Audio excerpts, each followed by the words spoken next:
In this presentation, we'll examine the brain and literacy and how experiences can shape the brain and begin to develop those pre-literacy skills beginning at birth.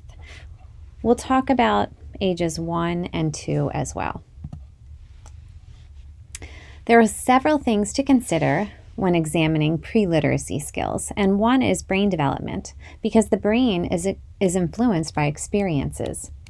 Emergent literacy begins early on just by reading books to your child. This is the great thing about lap reading, but there are things you can do beyond bedtime stories, such as conversations with your child and discussions after you're done reading a book, even beginning at a young age. So a lot of things have changed, and in the past, scientists thought that brain development was just determined genetically. But today we know that the environment that babies are placed in really influences their brain development. We know that early experiences impact the development of the brain and influence the specific way in which circuits or pathways become wired. There are several things that influence the brain and help to wire the brain, beginning with the scent of the mother's skin, the father's voice for hearing, seeing brightly colored objects help to develop vision, the feeling of a hand, gentle touches, and even drinking milk early on. The reason that breast milk is so tasty is because it is sweet. During the first 3 years of life, children experience the world in a more complete way than at any other age. The outside world shapes the development through experiences that a child senses. So this might be development of their vision, hearing, smell, taste, and touch. They're absorbing all of this as they're developing their brain. So reading to a child can help influence all of these areas.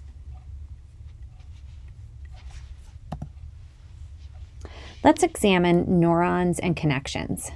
As neurons mature, we can see how this influences how messages and such are developed. At birth, the human brain is still preparing for full operation. The brain's neurons exist mostly apart from each other. The brain's task for the first 3 years is to establish and reinforce connections with other neurons. These connections are formed when impulses are sent and received between neurons. Axons send the messages, and dendrites receive them. These connections form synapses. As the child develops, the synapses become more complex, like a tree with more branches, and limbs start growing. During the first 3 years of life, the number of neurons stay the same, and the number of synapses increase. After age 3, the creation of synapses slow down until the age of 10. Reading to your child helps the development of all these areas. So, from birth to age 3, it's really essential that you provide creative experiences for your child. This is where we know experience plays an important role in the wiring of a young brain. Because we want our children to succeed, we need to provide many positive social learning opportunities so that the synapses associated with these experiences become permanent.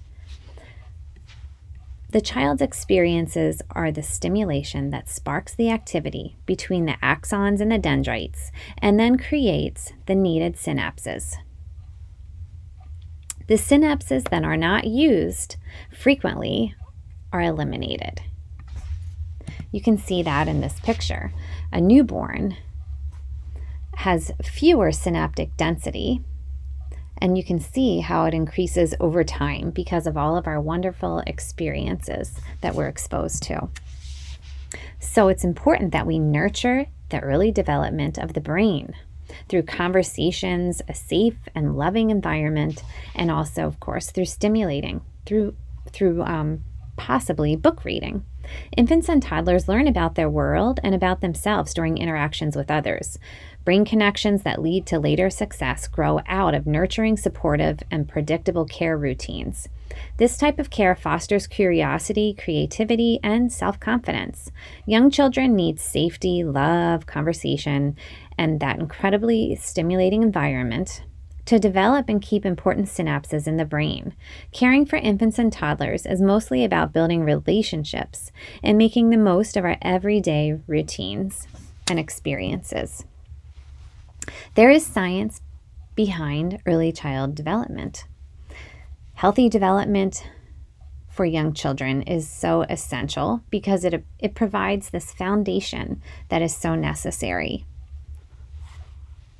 We need to prepare children for school success, and this can start early on, beginning at birth, by nurturing and loving a child. A child's young brain is influenced by these experiences. Literacy is essential. You can develop a love for literacy early on by reading to your child. There's a lot of research out there showing how reading to your child stimulates brain development. And emergent literacy is crucial for later. We know that reading to your child early on will support learning when they enter kindergarten, and those skills will also transfer to third grade when literacy becomes more technical and harder. So, what can you read to young children? Board books are crucial and so much fun for babies, especially the touch and feel books. Books that have ways to build child's vocabulary is essential. Point and find books are fun, books with large photos, and books that ask your child to interact with them. What can you do as a parent?